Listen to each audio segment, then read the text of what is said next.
So this book is a celebration of Madagascar's rich biodiversity. And that's what I call the magic of Madagascar, or la magie de Madagascar.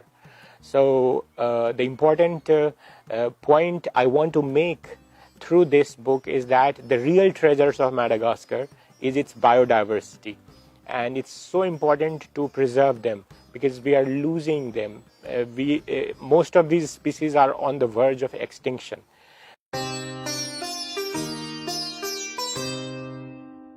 Many people in Madagascar, they are not even aware of their own treasures, So the idea is to make people realize that what they have, the wealth they have, and what they are going to lose if this wealth is not preserved. Because once they realize the beauty of the biodiversity, there would be an urge within each and every Malagasy to preserve it, to save it, save these treasures which has come from centuries of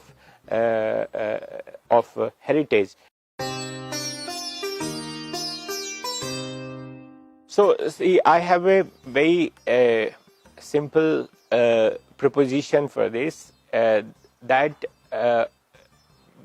Madagascar must stop using charcoal, because reforestation is not the same as the saving the rainforests, which are home to the vast biodiversity of Madagascar. Once the rainforests are gone, once they turn into charcoal, there is nothing you can do to bring back those species, home for those species, because reforestation does not, provide them the same home. And so it's very important at this moment to switch to renewable energy. India has done it and is leading by an example to the whole world. Our solar power production capacity is more than 40 gigawatts now.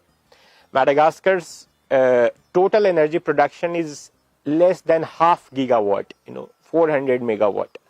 So why not to invest in the solar energy production? Madagascar is a member of International Solar Alliance, and invest in the renewable energy. It is cheaper than the fossil fuels. It will also reduce Madagascar's dependence on import of the fossil fuels. And it will create employment. It will bring light in the homes of 28 million Malagasy people.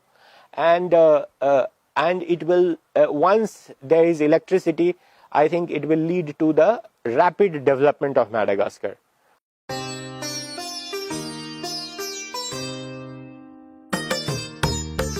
Literature helps us to connect, and diplomacy is what? It is about connecting each other. It helps us to understand each other. In the same way, this book is the La magie de Madagascar, the magic of Madagascar, is also a literary bridge, and it helps. It will help, when the book is read by the Indian people. It will help people to understand more about Madagascar, what it is. Also, I found that there is a book which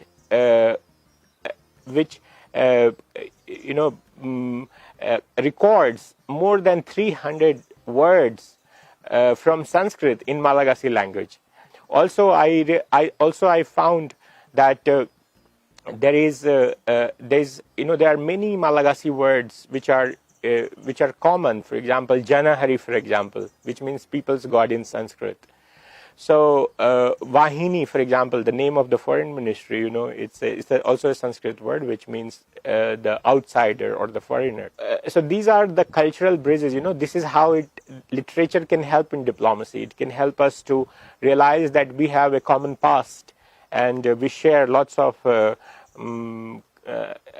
cultural heritage together between the two countries.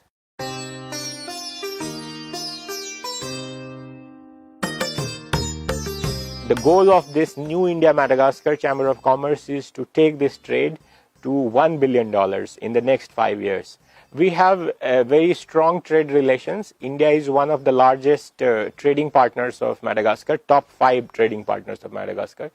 And we have a trade of about 364 million US dollars at this moment. But it was much higher 2 years ago. It was close to $500 million.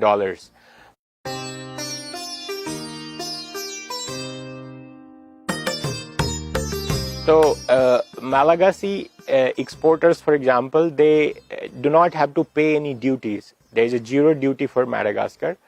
We also provide business visa for free, I mean gratis, to the Malagasy businessmen, so they can visit India without any fees. So these are some of the facilities which we have for Madagascar.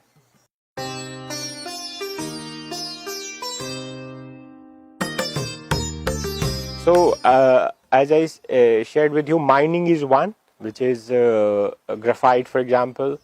Then there are, I mean, communication, telecommunication, health sector. For example, you have Dr. Agrawal's eye hospital. So these are education, for example. Many Malagasy students, they go to study in India. So these are some of the areas. The other areas in the future could be the renewable energy, because India is the cheapest producer of renewable energy in the world, according to the International Renewable Energy Agency. And also we have other new areas, infrastructure, for example, building infrastructure could be a possibility. Nickel could be a possibility, because Madagascar is very rich in nickel. And also there could be possibilities in gems and jewelry sector, because we have complementarity. Madagascar is the source of gems and jewelry, precious stones, while India is the center for processing these stones, making these valued products.